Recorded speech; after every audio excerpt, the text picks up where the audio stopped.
Here today with Coach Ryan Warner of the El Paso Chapin Huskies. How you doing today, Coach? I'm doing well. Thanks for having me on. Well, last time we talked was around this time of year 2 years ago when the whole COVID thing was just really getting rolling and we didn't really know what it was going to be. Uh, and it got pretty bad for you guys out in El Paso, and that season it was a really, really strange, difficult season for you guys. Yeah, that was definitely a tough environment to step into, and your first year on the job, trying to rebuild a program with the difficulties that come along with that. And then obviously you throw in a global pandemic into the mix to where you're still trying to instill your culture, you're still trying to meet your kids, and it's all done over Zoom, and all your installs are done over Zoom, your workouts. So it definitely came with its challenges. I'm just, I guess, pretty happy or grateful that those seniors did get, not the season that they wanted, but they still had that opportunity their senior year to go out there and compete and get a senior game and all that. Whereas, we know that the spring sports prior to didn't get that opportunity. Now, one of the changes, or one of the things with that 2020 season is you have virtually, by rule, no attendance at your games. And but now you've started building back, getting permission to have more attendance. Kind of talk about the difference that the energy that a crowd gives from your experience the past couple of years. Yeah, so during the 2020 season, it was kind of almost like a scrimmage atmosphere when you just had the coaches on the side. You had the different links, as far as the recording the games or sending it out, broadcasting it. The atmosphere when you get the band involved, the cheer involved, the fans and everybody that really comes together to make that an experience for the community, definitely is a game changer for the home games, and it gives you that added motivation, obviously, and then the atmosphere, tight games. It really is a cool environment, and it was a definite change. Something we appreciated more this year, having the stands full, the band in attendance, the cheer, the dance team, student council, everybody that it takes to make those Friday nights special. Now, one of the things I'm trying to highlight in these interviews is the travels of a high school football coach.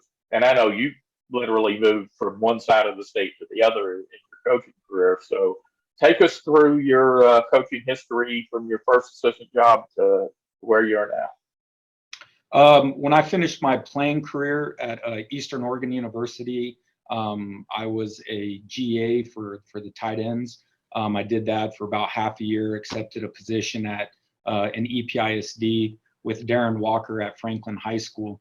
And I was there for, I think, 10 years, 5 years as an assistant, and I became a coordinator. And then from there, I left El Paso, Franklin, really just traveled all the mountain to Chapin High School. So, I was pretty fortunate, pretty loyal, paid my dues, moved up from a volunteer to assistant head coach, offensive coordinator, excuse me, and I got the opportunity to make the jump and apply for my alma mater, which is Chapin High School, and was fortunate enough to land this job.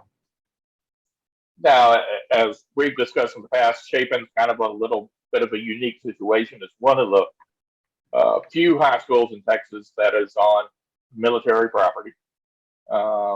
And it has, it's named after I believe, Marine that led forces in Italy in World War II. Captain John L. Chapin.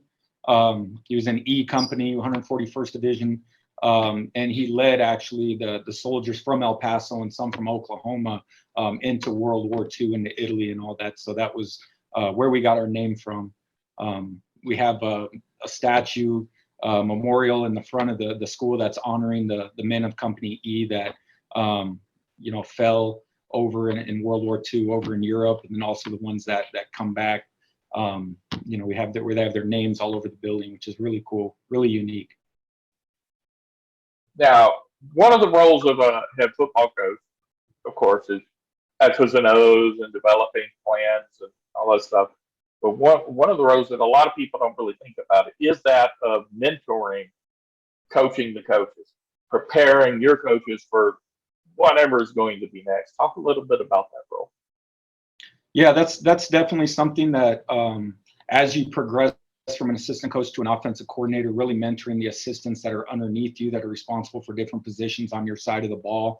You get your feet wet a little bit, understanding their development and overall development within their football knowledge. Not specifically with the paperwork and all that, because as a head coach, what I'm starting to learn is a majority of my day is dealing with the paperwork and trying to prepare the coaches that want to continue or want to move up the ladder, understanding that the mentorship of the younger ones. I mean, you have to be not just great at your position, great at your side of the ball, but you also have to have this bigger picture of what the program direction is. You know, you have boosters, you have meetings on campus, you have meetings with ROTC, with the band, and really just kind of showing them that there's the football program is bigger than just, you know, your side of the ball or the position, and making sure they're prepared so when they do apply for those positions, they understand the questions that are going to be asked and the expectations of that role. You know, not just the head football coach, but athletic director, athletic coordinator comes with the title, it comes with additional responsibilities as well. All right, now let's talk a little bit about what the Huskies going to look like for 2022. You're in your spring practice right now. How's it going, and what do you think you look like? We're looking good. We lost our quarterback to graduation. Obviously, Mason, you know, did a great job for us last year. Led our team to 9-3 district by district championship, along with that senior class who was really strong for us. We have some talented kids returning. Our offensive line, we have consistency, and 4 of the 5 are returning up front. Same with the defensive line. We're skilled. Loaded in some positions, just not really depth wise, so that's what we're trying to figure out in spring is who's going to play where and who's going to do what. We got 2 underclassmen competing for our starting quarterback position, so we're very interested to see how that competition drives both of them and who eventually takes that position. All right, well, before I let you go, here's the hard question. One thing about Ryan Warner that most people probably don't realize. I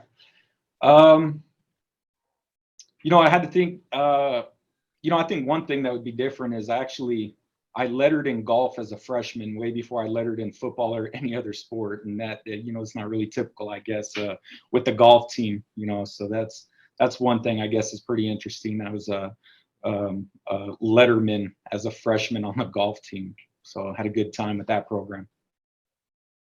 All right, Coach. Well, thanks for your time today, and best of luck with the 2022 season. I appreciate you. Thank you. Go Huskies.